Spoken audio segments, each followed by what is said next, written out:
எங்கள் மத்தியில் உலாவிடும் எங்களோடன்று வாசம் செய்யும். எத்தனை பேர் விரும்புறீங்க ஏசப்பாவை பார்த்து எங்க மத்தியில உலாவும் ஆண்டவர், எங்கள் மத்தியில் உலாவுங்கப்பா? எத்தனை பேர் சொல்றீங்க?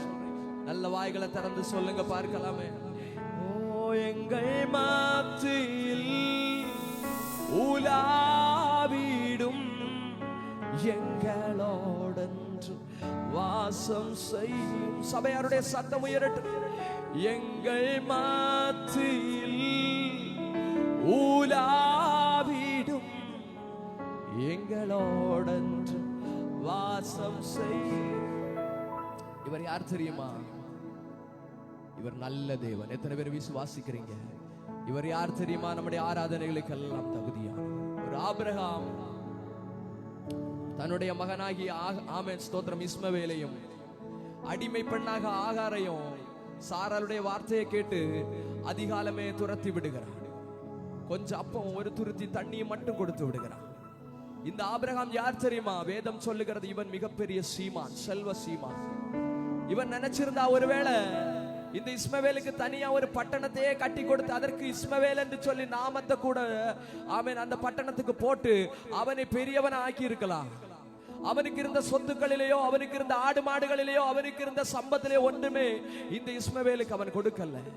ஒருவேளை என்னுடைய பிள்ளை அவன் போகிறானே, அவன் லாஸ்ட் நாள், அவன் கடைசி நாளில் மிகுந்த சந்தோஷத்தோடு மிகுந்த ஆனந்தத்தோடு என்கிட்ட இருந்து கடந்து செல்லட்டும் என்று சொல்லி அவன் அவனுக்காக ஒரு விருந்து ஆயத்தம் பண்ணல, அவனுக்காக பலியிடல. அவனை அதிகாலையிலே அவன் ஸ்தோத்திரம் தன்னுடைய அடிமை பெண்ணாகி ஆகாரனுடைய கையில கொடுத்து விட்டு அவன் கொஞ்சம் அப்பவும் ஒரு துருத்தி தண்ணியை மட்டும் எடுத்து கொடுத்து அனுப்பி விடுகிறான். தன்னுடைய பிள்ளை எதிர்காலம் எப்படி இருக்கும்னு சொல்லி அவனுக்கு பிரச்சனை இல்லை. அந்த பிள்ளையுடைய எதிர்காலத்தை குறித்து கொஞ்சமே கவலைப்படாத ஆபிரகாம் அவனை அனுப்பி விடுகிறார். ஆனால் ஒரு நன்மை நடந்தது. ஆமென் ஒரு நன்மை நடக்கணும்னா ஆமென் சில பாடுகளை அனுபவிக்க வேண்டும் தேவ பிள்ளையே.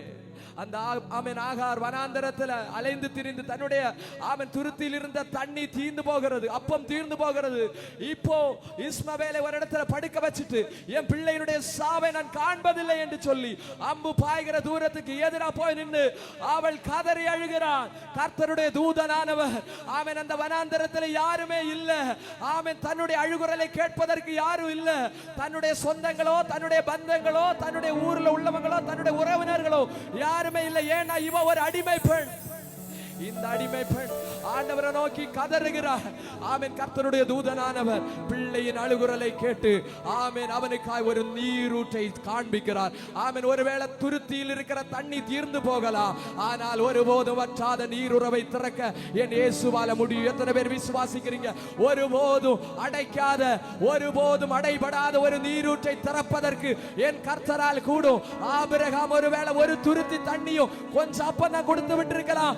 ஆனால் இந்த வனாந்தரத்தில் யாரும் அறியாமல் செத்து போக வேண்டிய சூழ்நிலையில அவன் சாவதாய வாழ்க்கைன்னு சொல்லி எல்லாம் முடிந்து போன சூழ்நிலையில நீ சாவதில்லை, நீ பிழைப்பாய் என்று சொல்லி உனக்காய் ஒரு நீரூற்றை திறப்பதற்கு இயேசுவால கூடும். எல்லாம் முடிந்து போன அனுபவத்தோடு வந்திருக்கிறீங்களோ? எல்லாம் உடைந்து போன அனுபவத்தோடு வந்திருக்கிறீங்களோ? இந்த காலை வேளையில ஆமென் நீங்க நம்புகிறவங்க உங்களுக்கு ஒருவேளை ஒரு துருத்தி மட்டும் தான் தந்திருக்கலாம். ஆமான் கர்த்தர் உங்களுக்காய் ஒரு பெரிய நீரூற்றை திறக்க போகிறார். எத்தனை பேர் விசுவாசிக்கிறீங்க? அப்படி வேகம் ஆண்டவருடைய சமூகத்துல அனுபவத்தோடு வந்திருக்கிறீங்களோ? இந்த காலை வேளையில